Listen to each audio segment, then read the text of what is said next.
Pia. I work with Cypress Hills Local Development Corporation and the East New York Coalition for Community Advancement. This is Haley. Hello. Nice to meet you all. I am the lead organizer and director of community organizing.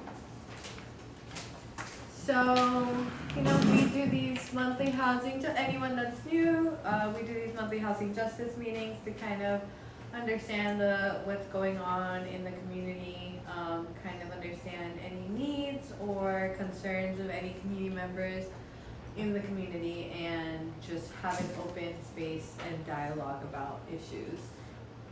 I'm going to start it off by going over some quick community guidelines about the meeting. So our housing justice meetings are a space to learn from one another, build community, or organize for change. We ask everyone to help create an environment where all participants feel welcome, respected, and heard.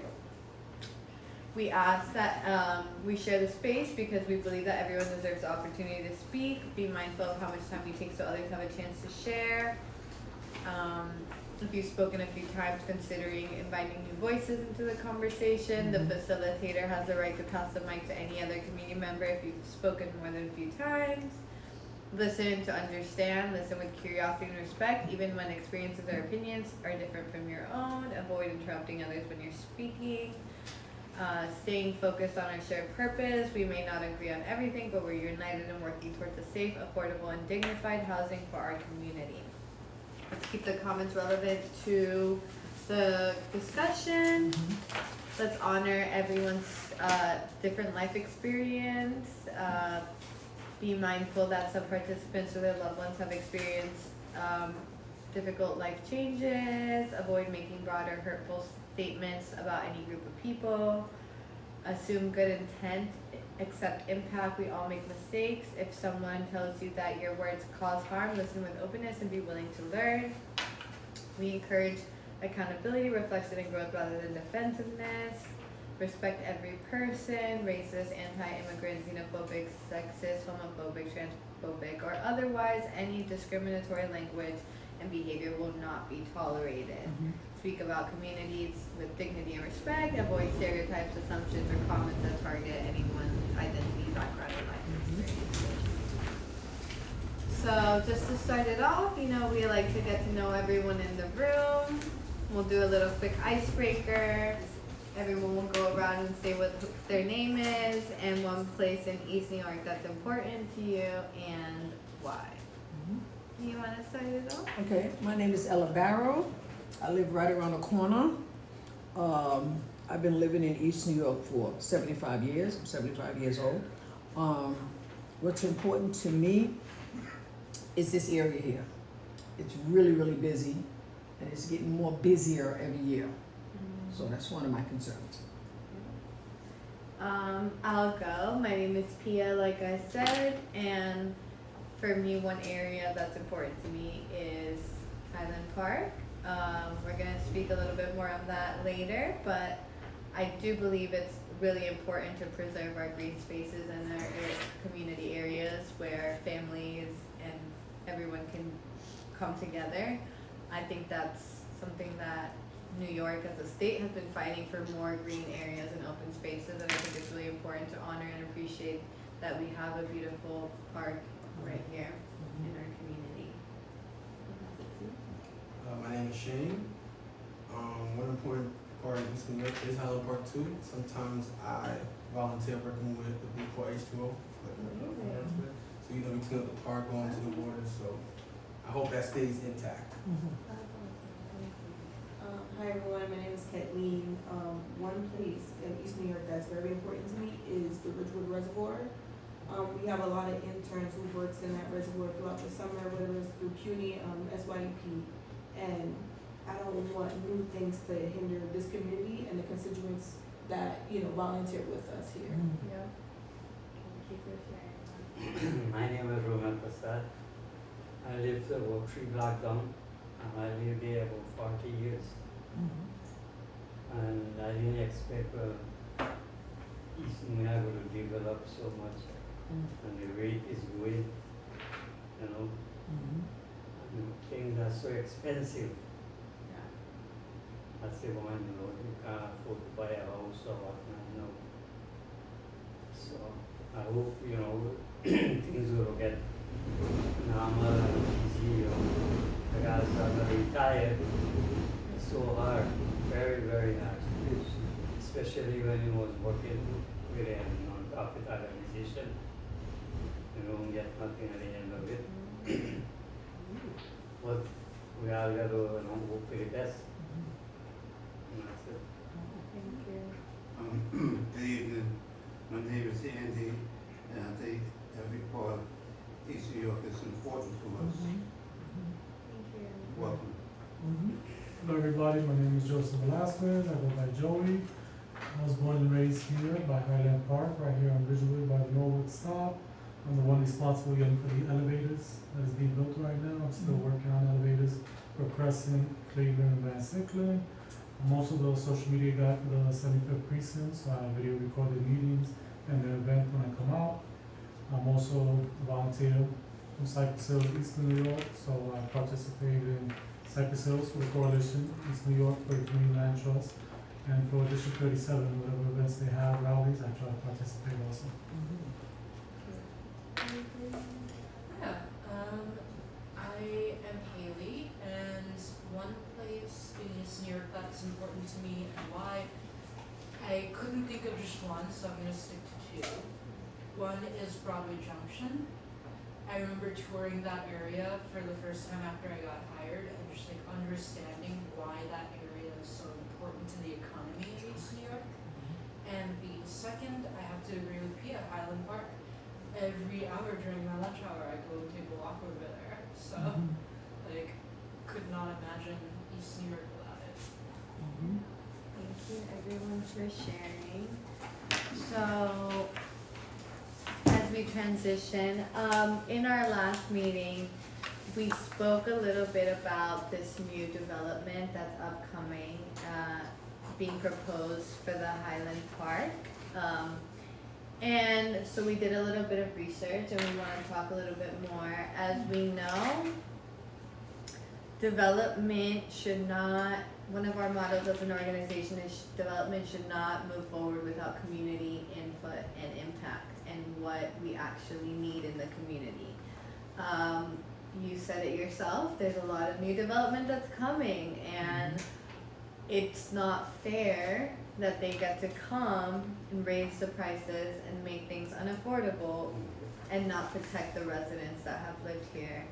And so, as we're looking more into this development, we wanted to give a little bit of overview.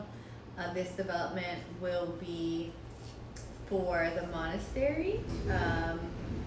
That's at the edge of Highland Park in Cypress Hills.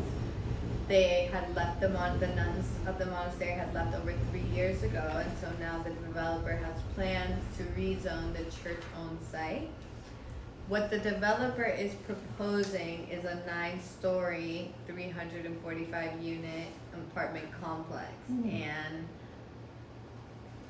this rezoning has sparked some neighborhood opposition and concern. I just want to give a quick show of hands who's heard of the development before today. Is it anyone's first? I've never even heard of the monastery. Yeah.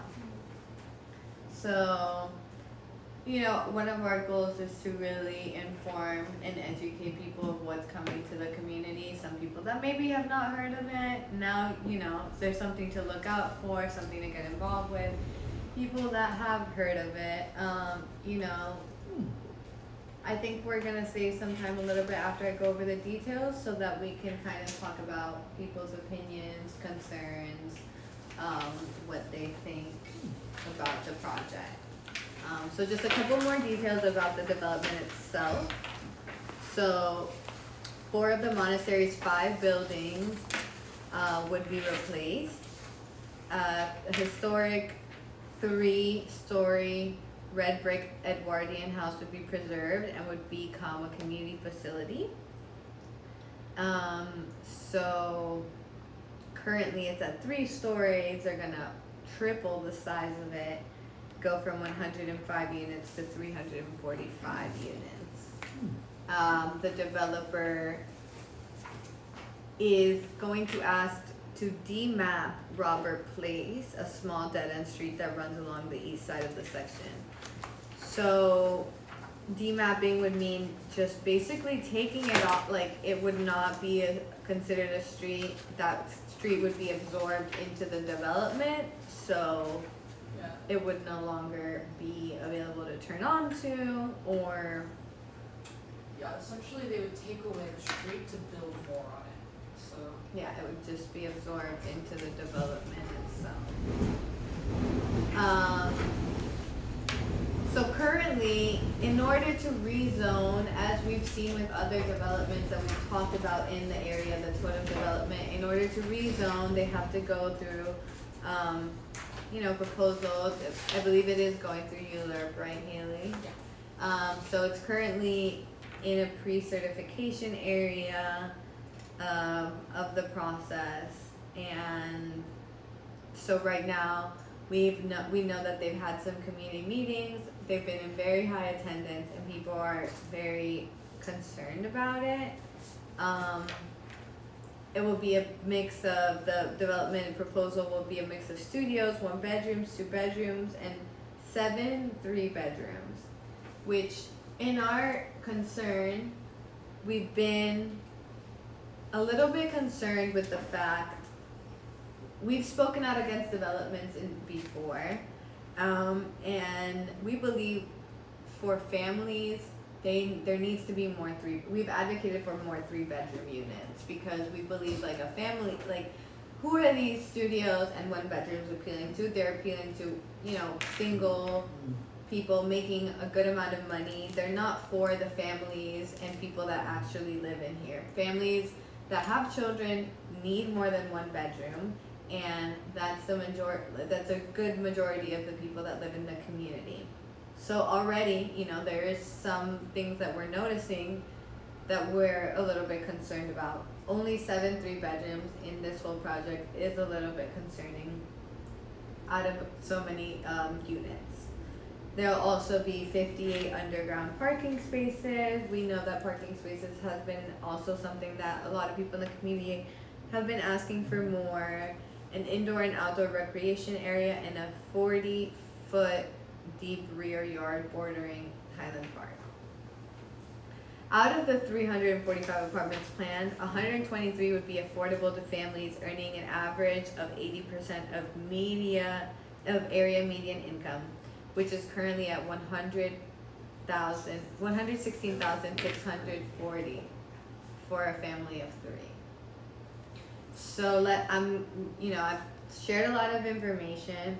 I think it's important we kind of open up the room to talk a little bit about what people's initial reaction to this project is. Well, I have 2 Yes. problems that I see here. Yes. I don't see anything about senior dwellings, special dwellings for seniors, and no handicap dwellings. And that's, a lot of the population in East New York is on fixed income, senior, retired. That is a big issue, and they're creating 1-bedroom studios for to bring in people into the community. But what about taking care of the seniors and the people that already live here?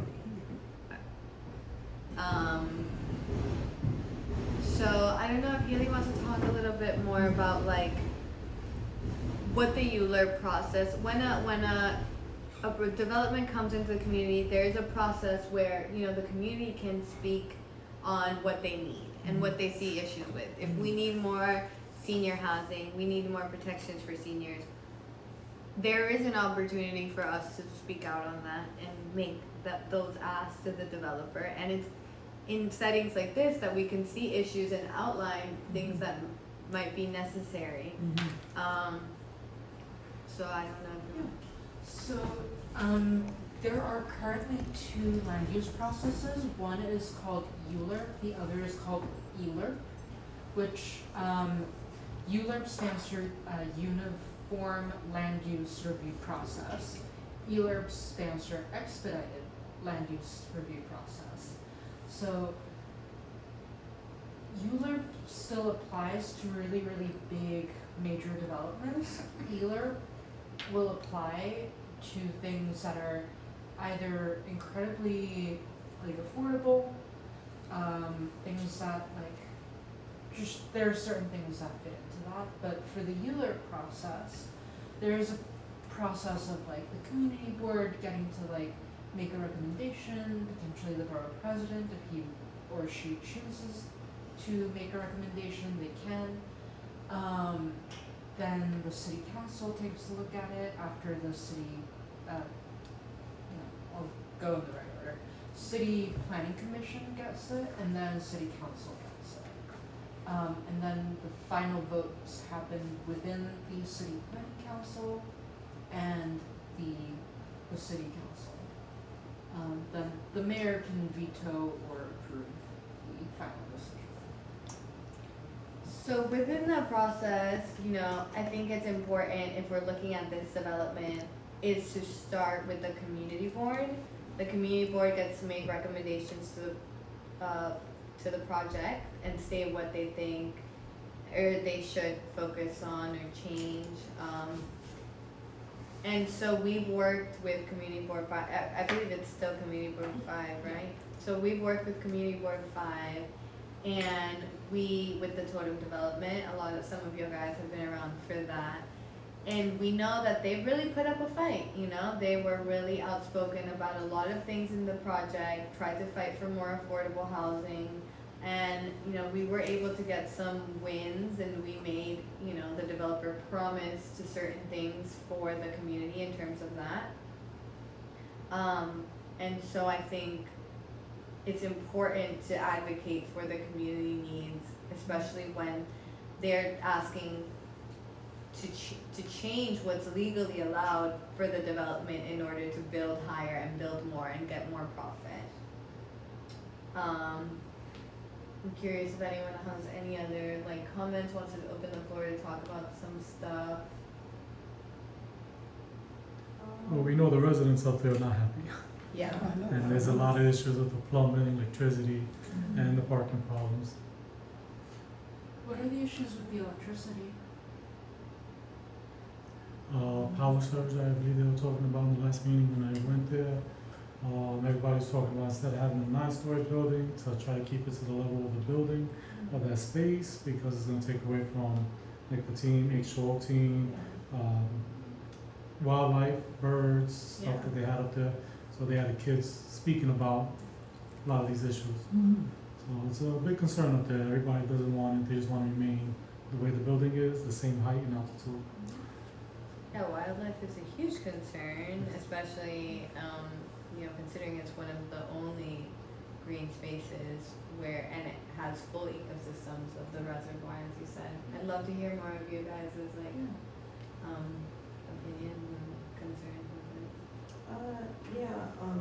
A lot of the volunteers that we do have with NYCH, they do live in the community and things like that. So this is not new to me. Yeah. What I'm concerned of, a lot of the times we have students who we pay student credit, and they're like, hey, I live in an area and it's not affordable, I wanna move elsewhere. But then you have a whole generation that was here before them, and East New York is all they know and is what they call home. So me looking at this, I'm doing math with the AMI, I'm like, this is already $93,000, rent is gonna be $2,500, which is the minimum, which is not affordable. And we're saying that this might be 123 units, right? Yeah. So that's affordable. So imagine the rest of the units that's there. Of course, there will be people who live in an area might have, when they're doing a lottery Yeah. or whatever they call it, they may have first dibs, right? Even then, sometimes it's not guaranteed. And it's not even guaranteed. Yeah. So now you have people in other communities moving into this community, displacing everyone who has been here. You have been here for over 75 years, and you call it home. So you have other people that's come from elsewhere, and they're not very fragile about recycling. They're not fragile about cleaning up after everyone inside the Ridgewood, Highland Park Reservoir, things like that. It's very mind-boggling, And we even see it now, certain barbecues, I was at Ridgewood, by the Ridgewood Reservoir, Highland Park, at the parking lot. You come there on Monday morning, garbage. You come, if I go there Wednesday, it's clean, you know? Cause it's everyone that's playing their part. They Yeah. don't see, the amount of dedication in this community that's going towards keeping East New York the way it should be. I don't wanna see downtown Brooklyn and East New York, I'm sorry. No, You know, yeah, like, Really, and that's the direction, like, if this get passed, it's Yeah. gonna become a domino effect of, hey, you know, there's a property over there, it's abandoned, hey, nobody has been here, you know, let's, take over and let's take that.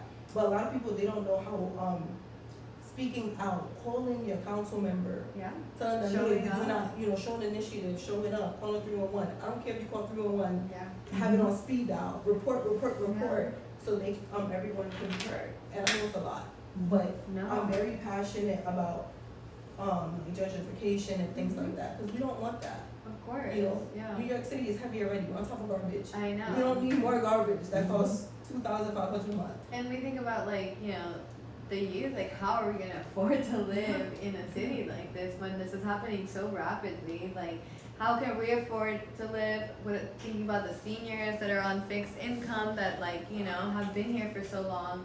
This is like scary to there's think two about. things.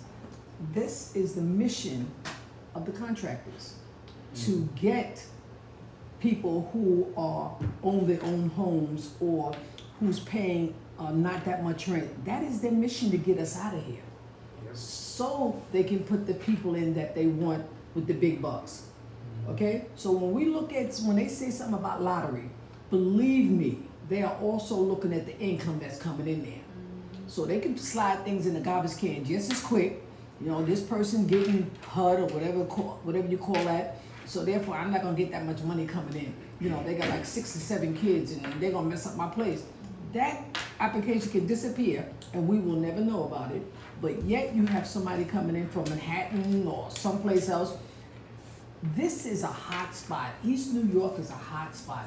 We got parks, we got subways, we got buses to go everywhere.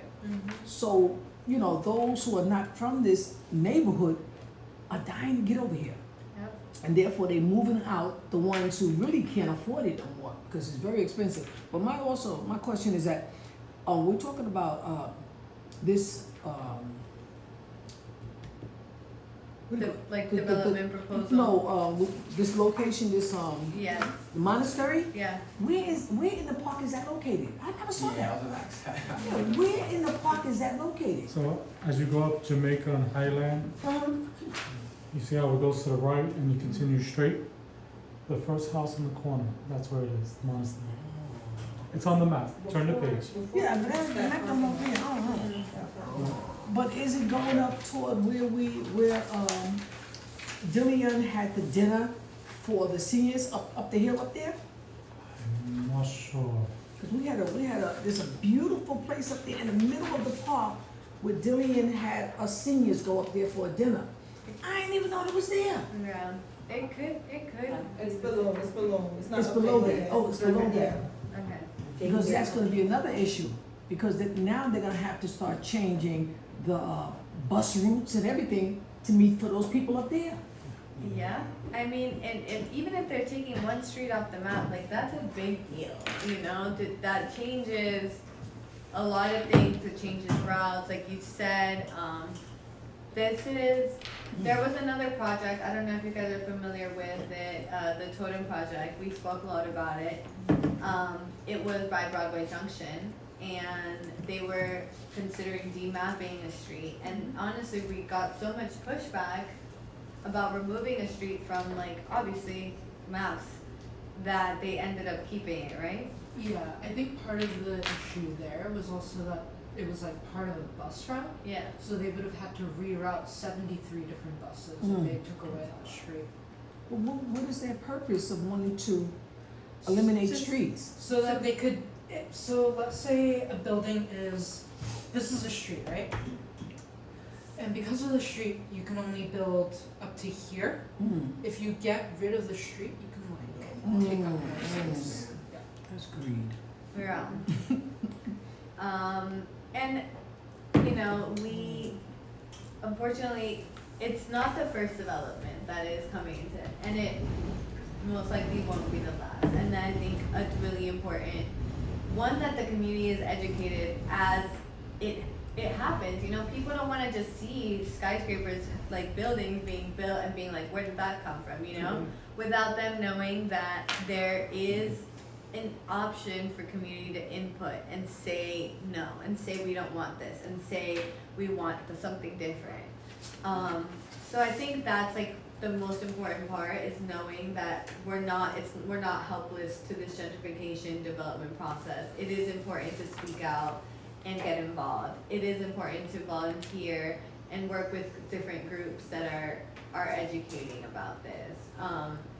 And like I think Joey was saying, they have had community meetings, the developer, and they've been with a lot of people speaking out against it. You know, a lot of residents are concerned, whether it's the affordability of this project or it's the wildlife component, which is just as important, you know, to care for the birds and the species that are there. And bats.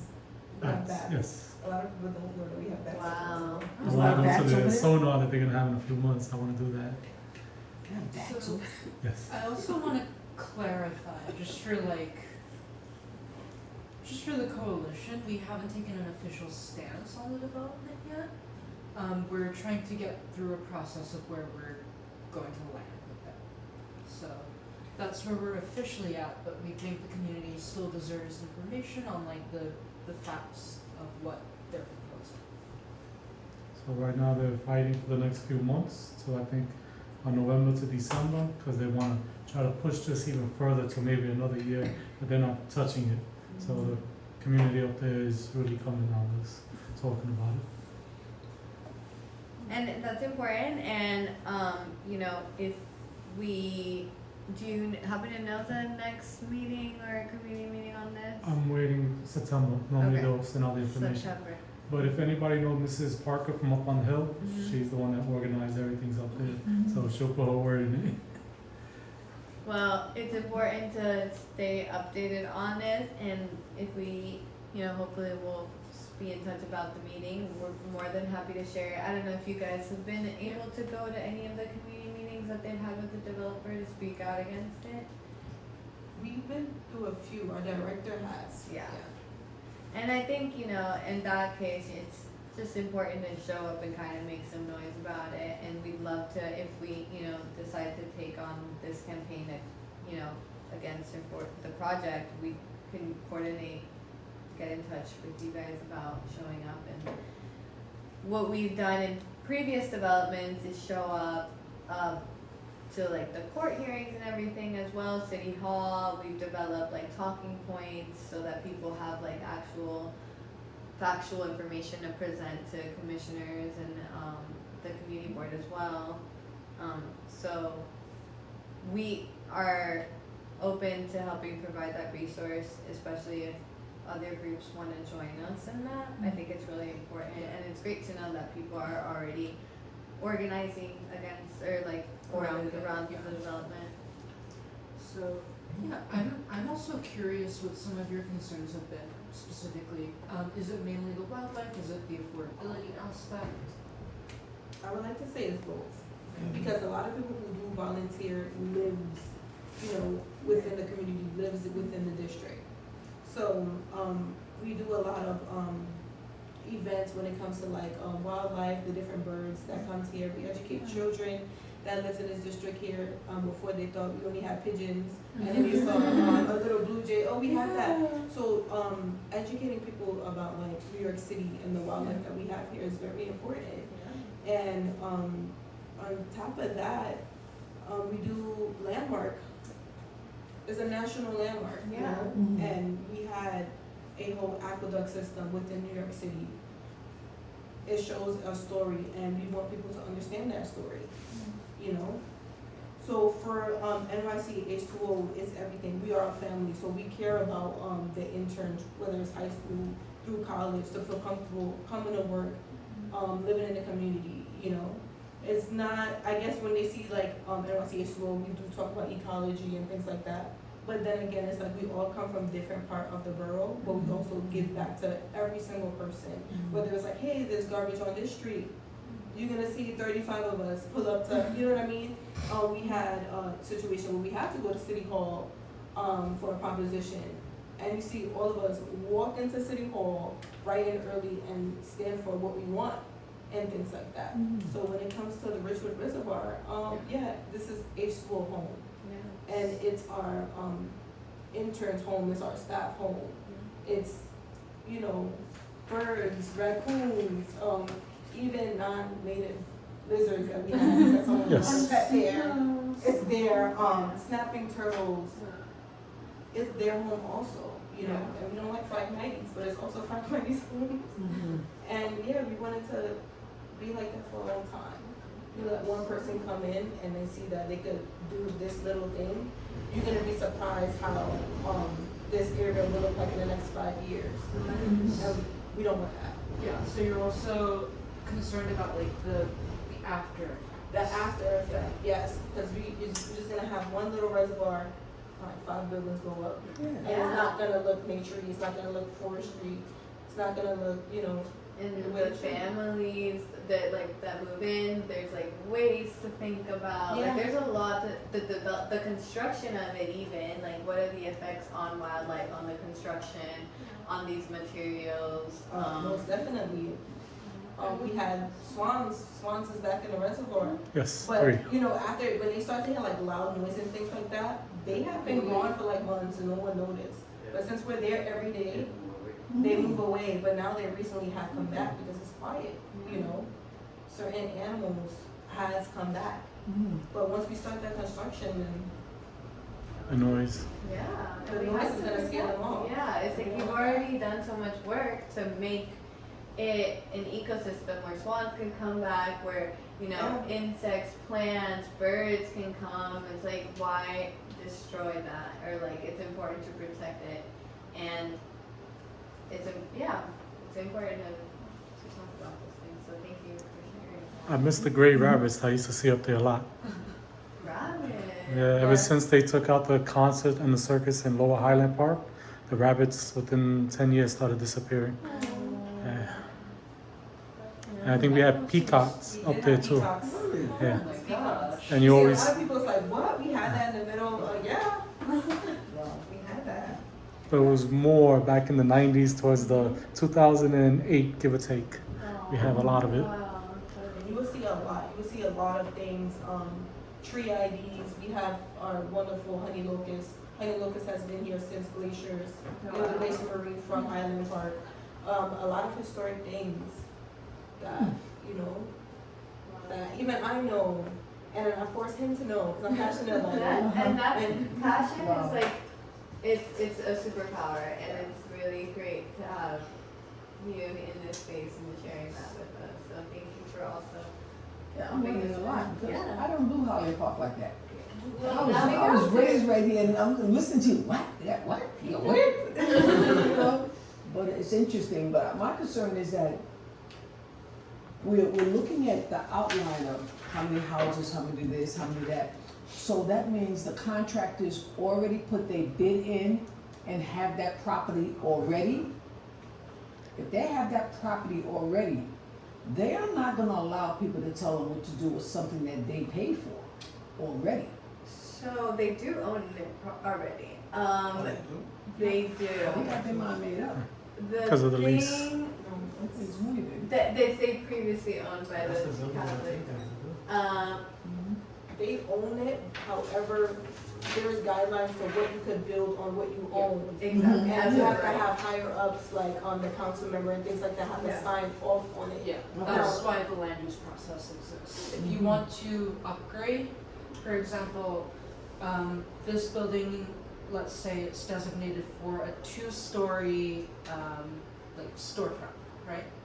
If you wanna change it to a 3-story or 5-story residential building, like without a storefront, then you have to go through a process. You have to apply and, you know, go So through. that's what happened on Atlantic Avenue?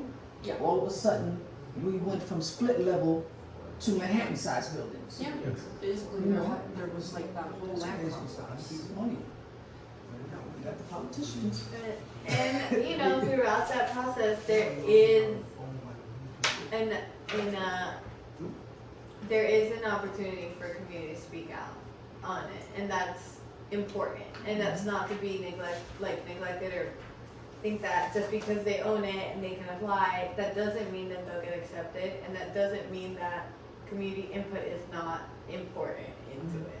So That's why we're here fighting for it. exactly, we're here learning and fighting and But the idea is the 9-story is a no-go. They want at least maybe 4 or 5 stories and keep in the same structure.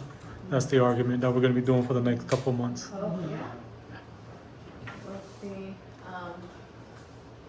does anyone, before we move, you know, this is kind of an important thing to hear about. Does anyone want to speak a little bit more about it before we move on to the other half of our,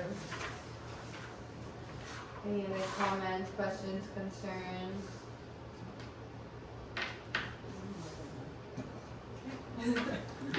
So, for those of us who are newer to the coalition, so we were founded in 2016 when the 2016 East New York rezoning was kind of coming in. A bunch of community organizations and houses of worship and different individuals all really wanted to get together to fight for a core set of things. One was affordability, 2 was economic equity, and 3 is racial equity. So the campaigns that we end up working on are reflective of all those different components of our coalition's DNA. And we are currently actively working on a campaign where it is a statewide bill, which proposes that, how many of us are homeowners here? Yes, what? Homeowners. Basically my brother, but we're all family. A few. I'm with you with that. Not Yeah, in the yeah, state, yeah, not in the yeah. state. A few homeowners, right? So of everyone here, how many people are being harassed into selling that home? Either calls or They mailers, like stop. they stop. Yeah. Yeah, I had a Stop. few. I filled out that Yeah. form. Yeah. So that form was cease and desist, right? I Mhm. believe. So that's no longer in effect, unfortunately. Yeah. It didn't get renewed as much as we tried to, you know, make some noise about it and keep it and see. Wow. It didn't, so if it Starts if it accelerates within the next periods, let us know. We can try to use some sort of like Mm. testimonies or personal stories to explain why this issue is so big in the community. Yeah, but one of the things that we think was incentivizes people to do that harassment is a thing called predatory speculation, right? So people see big developments coming into a specific neighborhood, usually filled with people of color. These are the neighborhoods that are usually targeted by people who practice this.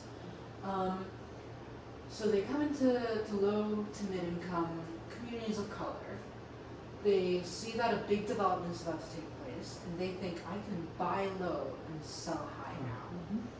They knock on doors, they try and target people who might be economically vulnerable or Seniors, Yeah. disabled people, who maybe have immigrants. Yeah.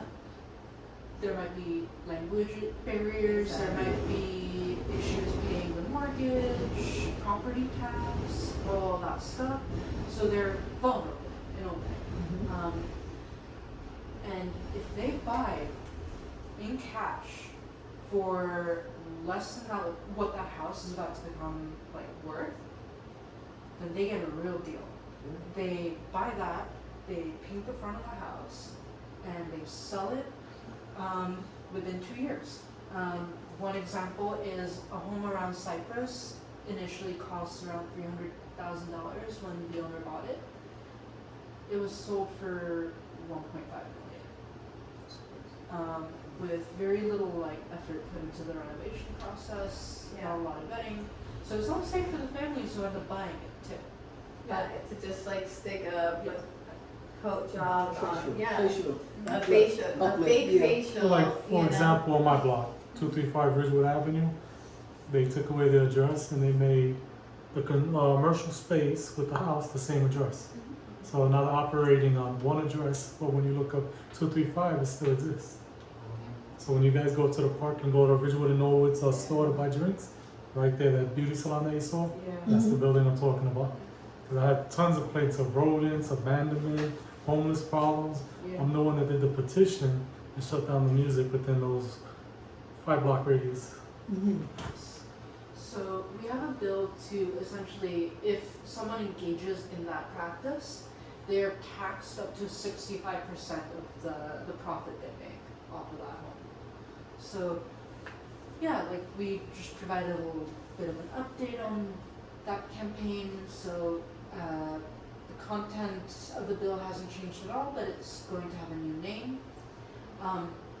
It used to be called the End Toxic Home Flipping Act. It is now called the End Predatory Home Flipping Act. Essentially, the session has ended, and the bill did not pass last year, but we did very well. We had 13 state senators and 14 assembly members who support our bill.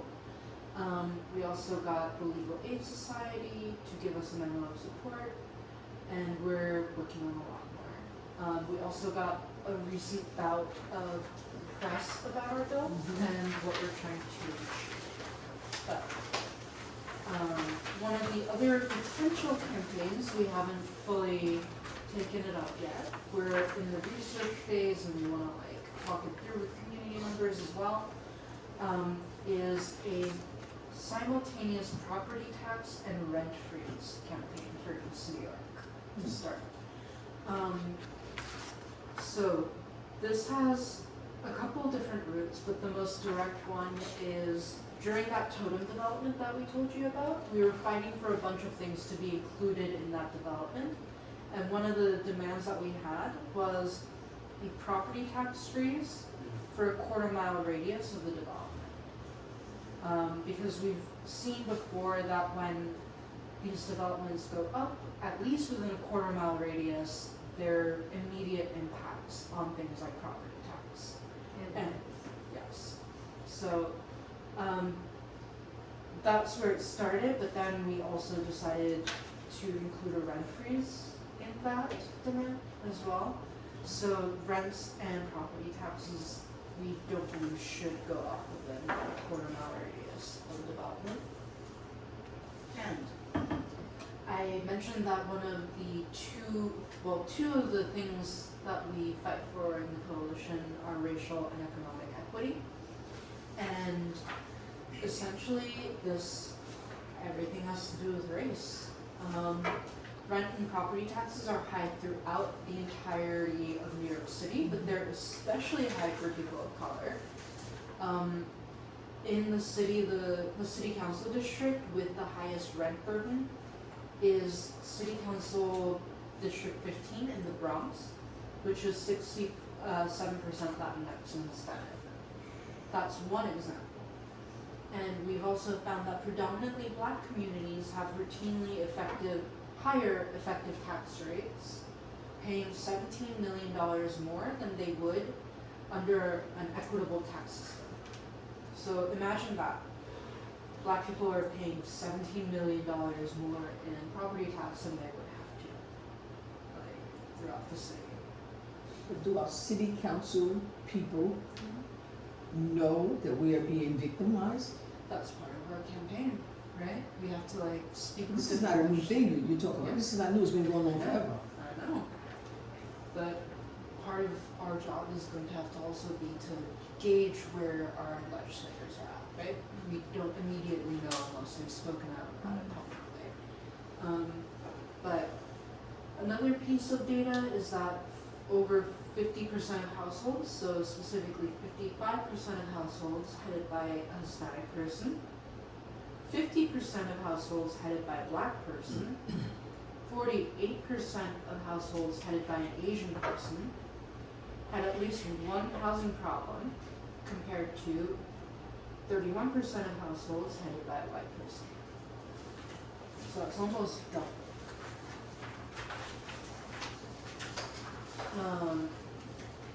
There is definitely an unequal tax burden. Essentially, tax increases are limited by property tax caps. Your home values don't always mean lower property taxes. So just because your home is still worth $400,000, because you've kept it within the family for a very long time, does not mean your property tax will not keep going up. So those two are unrelated.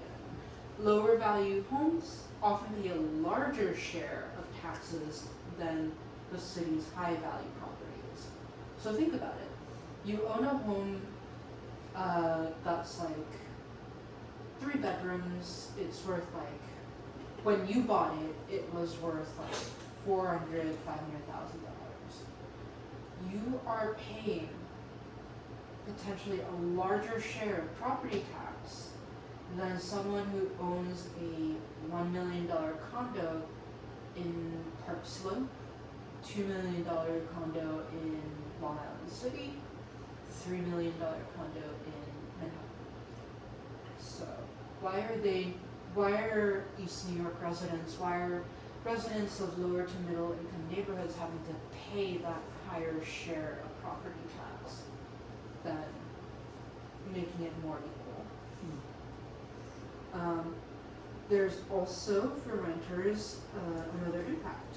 So renters are also impacted by the city's tax system, even though they don't own their homes. Landlords often pass higher property taxes on through rent. So your landlord's property tax increases, your rent goes up because they have to make up that difference. And there was also an impact on housing trends during the pandemic, which is very, very, like, everyone saw that, right? So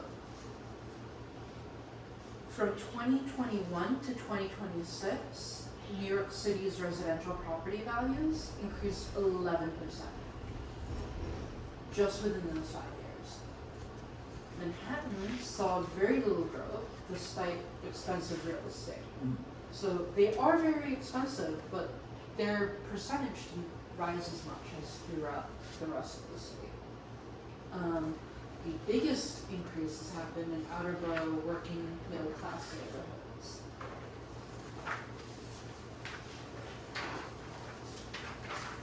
And because we are in East New York, I have data specific to East New York.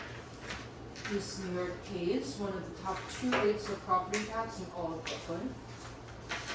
From 2016 to 2025, after the East New York rezoning, property taxes in East New York have gone up 88.5%. And Councilmember Chris Banks' City Council District and Sandy Nurse's district, so the 2 council members whose districts include East New York, they are 52 to 55% rent burden. So rent burden means that you spend more than a third of your income in rent. So 52 to 55% of renters in East New York pay more than a third of their income in rent. So we kind of thought through what would be a helpful solution, and we would like to propose a property tax freeze and a rent freeze within a quarter-mile radius of all developments that are proposing 500 or more residential units in New York City for a period of 10 years, while simultaneously enacting a program to freeze rents. So the people who would qualify would be homeowners in 1 to 4 family homes, renters who make 80% AMI or less, who own or rent a home or apartment within a quarter-mile radius of developments with that 500 unit plus number. And the people who would pay would be the developers, who would be charged a 2% developer fee for developments of 500 units or more, and the city or state would subsidize the rest.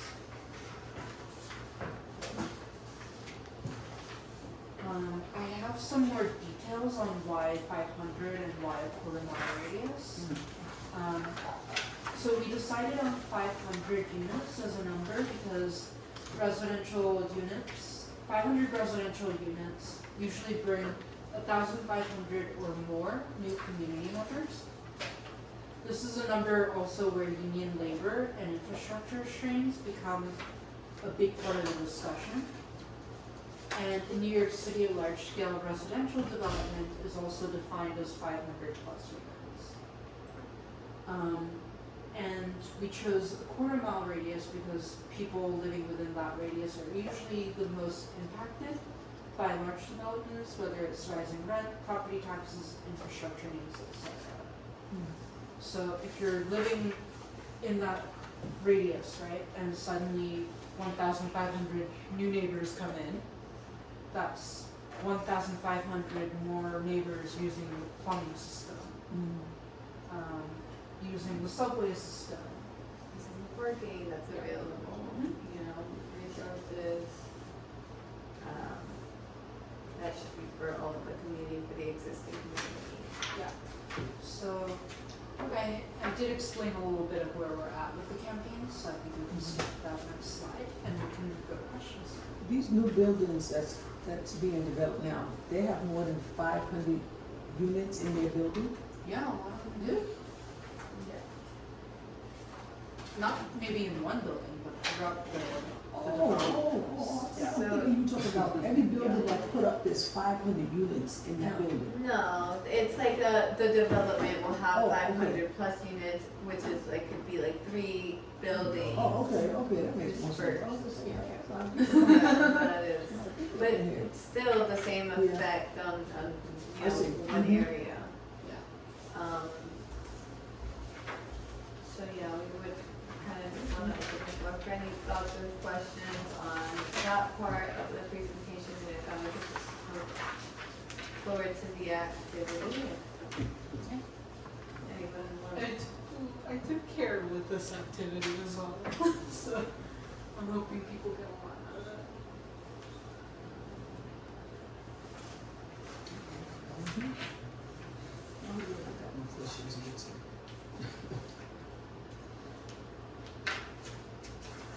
Are we good for the activity?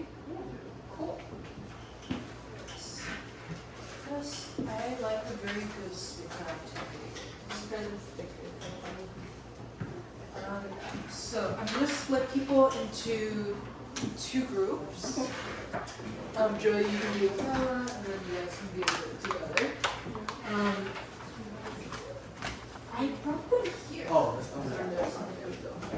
So each group is gonna get a couple things of stickers, and I will start explaining the activity. So essentially, do you mind if I take that for a second so I can read it aloud? So each of us have one of these, right? So each group has one sheet, and I put a couple of things that like people would care about when it comes to something you'd like to see other people fighting for, right? It could be us, it could be generally, like we're trying to get a sense of what matters to you. So, I have a couple of stickers, and I have put together 3 sticker categories. One is blue. That means that is really important to you. That's your top priority. Red is not important. And yellow is, yeah, that's a nice bonus, but not the most important thing to me. And each group gets to choose 3 blue, so 3 top priority, and they get unlimited yellows and reds. So there's no pressure to say that everything is a top priority. We just really want to get a sense of where everyone is at and what people would like to see. So there's a little time for discussion, and then I will call when it's time to kind of like put your final votes, and then we'll get back and talk about the results. Okay? And I will give the groups like 10 minutes to So we discuss. should stick it. Let me look at it. Yeah. My initial over here, and then you look and you stick it together. I'm looking at the, I'm ready, guys, you can I already saw the two in the back of the paper, Uh-huh. and the second one for the cleaning of the streets. Okay. Any one you like to choose, it's fine. Has there been like a lot of accidents or is like people adapt to it? Really?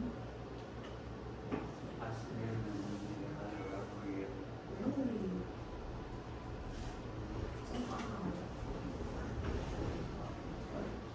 Okay, going forward.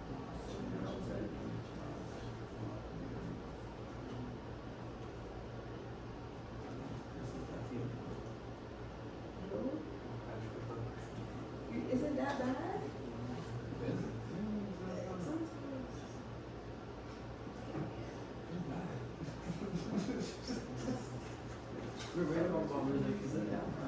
We want each group to come to an agreement about what matters to them. Yeah, we're gonna. So.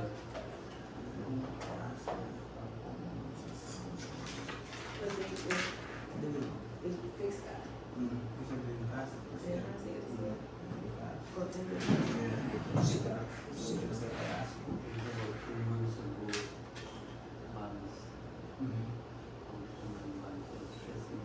I think about the schools and everything else.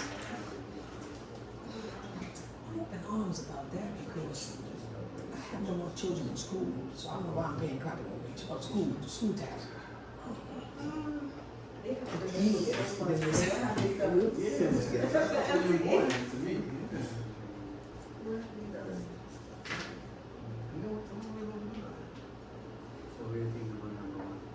So for the Ys, yes, correct?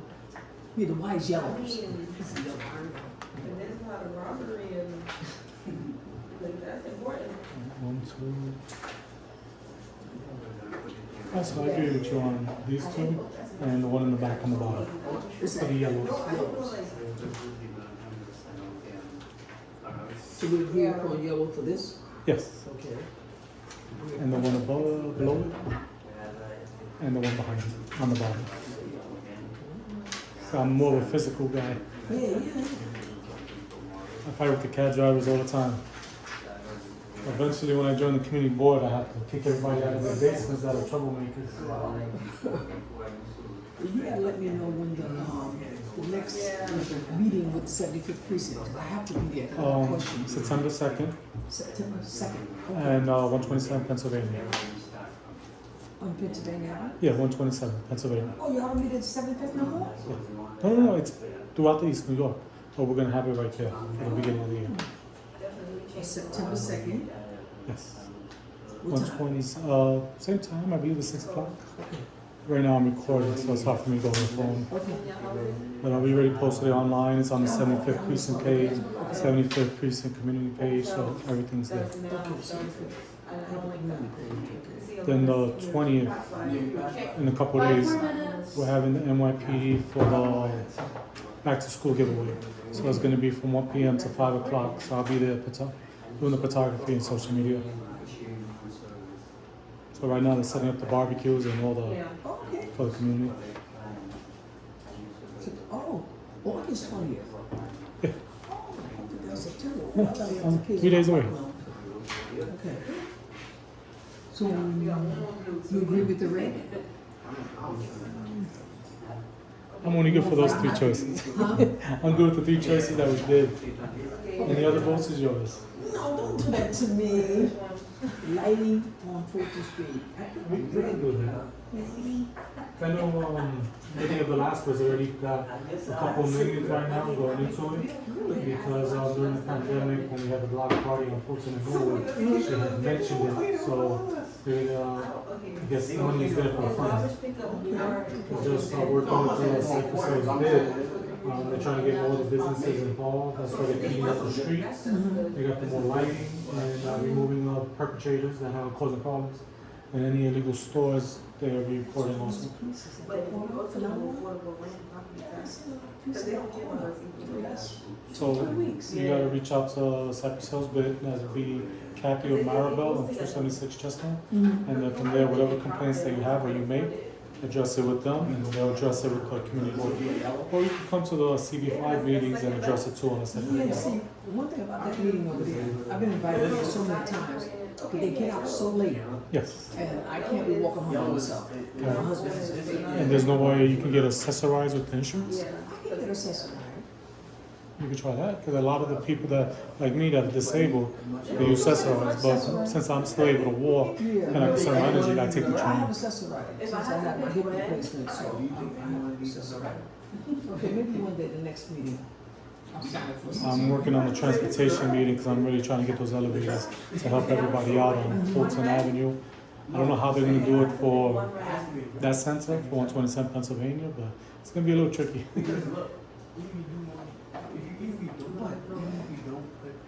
They're doing work over there next to Family Dollar. Yes. That's not elevator. Yeah, that's an elevator. What they did right now is the track, they did the eliminating of the ground. They Right, I saw that. put in the floor, make sure the plumbing and everything else wasn't a problem. They enforced the floor, so now they have the hole in the middle. Then they started on Saturdays and Sundays working on track work, rebuilding it. So, but they do have the plan for the elevators, I just didn't bring it with me, it's somewhere in my house. But it's gonna be a triangle. Why would you have elevator? You go find it, yeah, you go find it. A Norwood instead of Crescent. Unless you want to use one red, I don't know. Because I went to the meetings, nobody else went. So since I'm constantly in the meetings, I asked for the Norwood to help me get there a little bit better, because everybody's complaining about the barbecue at the bank, but they're not continuing the complaints. They're not complaining about the marijuana store, but then they started complaining That's a big one at the corner, it used to be the drugstore. Yeah, I saw that. about the drugs. So Right. to get the community there to come to these meetings, that was the problem. And since I was constantly there, always harassing the MTA guy, he said, well, Joseph, yeah, we know you. You keep telling us, you know what, you got the elevators. And that's how I was able to get it possible done, because nobody else came to the meetings and talked about it. Wow. Yeah. Yeah, I saw that. That used to be a drugstore, now it's a marijuana. Yeah, and everybody's unhappy with it. There's so much crime that is happening right there. See, but this is what I'm talking about. When people buy a 1 property, minute left. they can put whatever they want, regardless of what people say. They put But, it no, there. but the people have the rights to complain about it. Yeah. But it's just organizing. It's like me on my block, I'm the warden. You guys have the blues? Yeah, we got the blue. We need the blue, and also Yeah, just yellow. making sure you guys. She said, what job? Is this what we started talking about something else? Well, it's supposed to bring up discussion, so. What is your thing? The blue for, more affordable senior housing. Yes, that sounds good. Affordable rent, and, We could do property the, tax. that'd be good. Or we could do the one in the back of the page on the top. Meditation. Let me get to this. You want to put it for public consultation? I don't know what you want to do. Opportunities for jobs in the community. Yes. Yes, that's what. There's limited I was time. going off what you told Oh, me. my bad. So You now we get got like this. unlimited yellow, unlimited red, but only 3 Oh. votes. Oh, okay. Real estate development, roads for the community, not just for. So the ones we got empty, just put the red. No, put The alarm, the yeah. wake up alarm. The greens. Sounds scary. Green or the reds, it's up to you.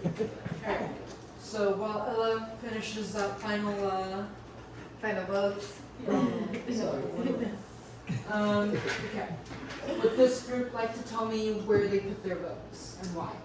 Ooh.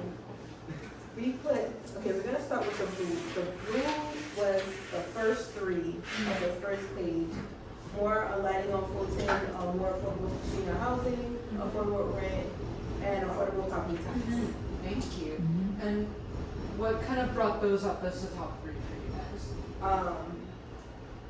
We talked to our next door neighbor who has been here, and I didn't know the amount of robbery and criminal activities, accident that happened on Fulton Street. Yes. You know, a lot of the things is necessary on like how a way to live, but that one screams death.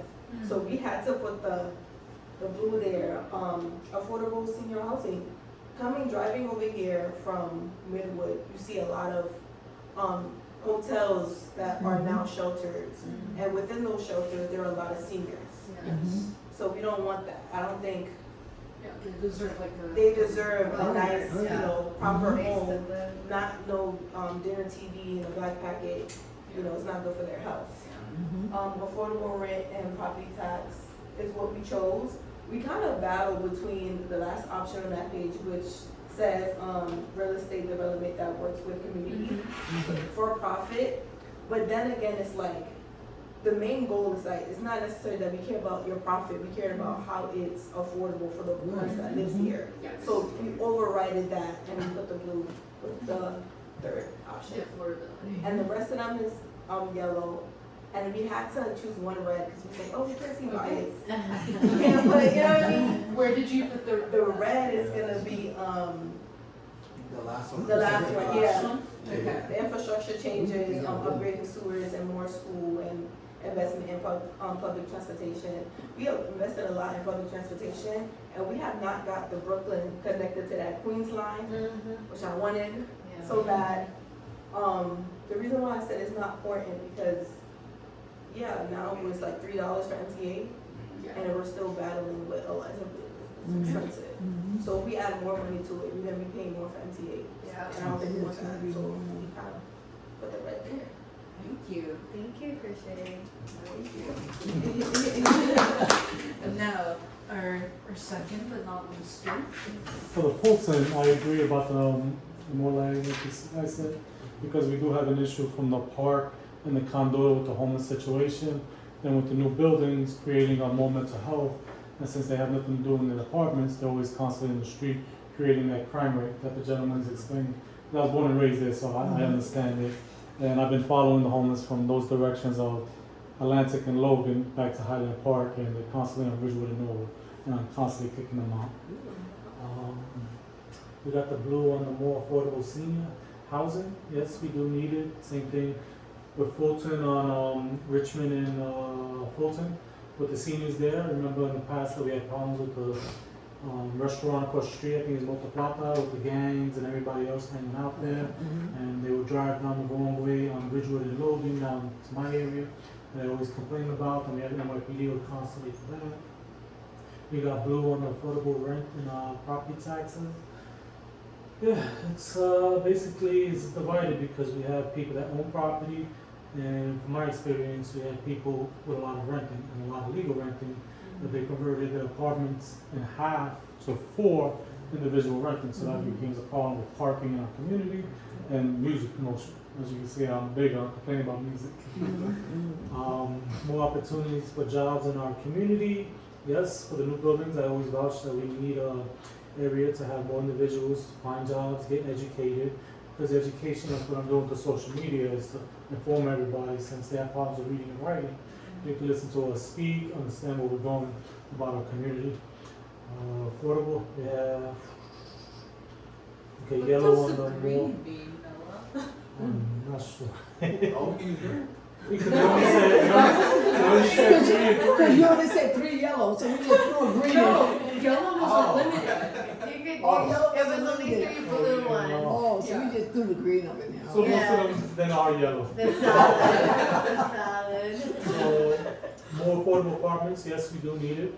Because we're overcrowded in New York. And what they did in 2020, letting a lot of people in here that couldn't read and write and bilingual problems is, we gotta work something out, especially for East New York. I remember that they complained, they did a petition that we had 1,800 people signed that are still looking for apartments, but everybody from that area is getting apartments before them. So that's one of the biggest concerns that we talked about in community meetings. I'm big on trash on Mondays and Thursdays where I live, so yes, picking up trash, we do need it. We have a lot of cab services that I complain about that are, like they say with the bodegas, that are pigs. They throw everything on the ground, bottles, bodegas, their plates. People sit in the cars, I go through it all the time. I got tons of videos on YouTube. Real estate and development that works with the community, not just for profit. We had green on it, but most likely it is yellow. We have, like right now, you guys come down Ridgewood and 4th Street. I don't know if you've seen the sign that where they have the garden at, that they're gonna build a 10-unit spot there. And I'm against it because 4th Street Avenue, we call it the Forgotten Block, because I already kicked out the homeless there. I kicked out the people blasting music there. And we still have the drug activities every once in a while because there's no cameras back there. For them to put 10 units there, you're gonna have 10 units, that means 10 vehicles. Now, the loved one, man and woman, is gonna have 2 more vehicles, that's 20 vehicles. Then if they have kids, that's 30 vehicles or more. So I'm looking at maybe 60 videos for that one block, and we're already congested throughout the whole area. We don't need that. Leave it as a garden, we fix the drug problem and violence that is there with the gangs. Nobody's doing that. You're just building it, crowding it. If I become a community board member, a lot of people have to be kicked out of the basements that crowd the sidewalks and the music problems. Everybody wants me to do it, but it's tricky. It's dangerous. Very tricky. No more harassment and homeowners about selling the house. My decision with that on my neighborhood is the bodegas. Since we have a lot of people that complain about the crimes that are happening at the YMCA, it's not the YMCA, it's the people that are dividing their apartments, houses, and renting the basements, that they're overcrowded. So now where do they hang out? They can't do it in front of the house, people call 311, now we got them at the bodega. So I'm responsible for kicking out Deacon Jose and got them all out of the stores within a few block radius. My neighborhood has been peaceful ever since, so I agree on that one, the harassment part, because they're there in the corners watching who's moving out as they blast the music. So that's the gimmick that is happening on my block that they don't talk about, but I see it. Frustration, change, upgrade, sewers, yes, and schools, yes. So we have a lot of climate change going on right now that we're getting 20 minutes rainstorms that the sewers are not compatible. So a lot of people are getting flooded in the basements. So we do need help with that. The school system, they need better technology, education, both the new thing that under 16 years of age, they don't want the kids on the internet. I don't know what's happening in that in September when they talk about it with boards of education. And the transportation with MTA. They could be doing a little bit more better, a little bit more security and more elevators to give an opportunity for like people who are disabled and seniors to travel around, women and children with strollers to get into school, better improvement. That's what I vouch for with CV5 in every single meeting. Thank you, darling. Yeah, thank you so much. Yeah, and I kind of noticed both groups at least have 2 blues in common, right? And they also have a lot of yellows in common. So I think it just shows that even if we hadn't met each other before, there's something instinctive about wanting more senior housing, wanting more affordability, so that, you know, future generations can also stay here, that we can still stay here. And I think that's a really great note to end on. So thank you everyone for your Thank you, everyone. very thoughtful responses. Yeah. Okay. Alright. And with that, I think we want to thank you for taking the time to come to our meeting. These usually happen the 3rd Monday of every month. So we'd love to see you all again. Okay. And even if you want to take home a slice,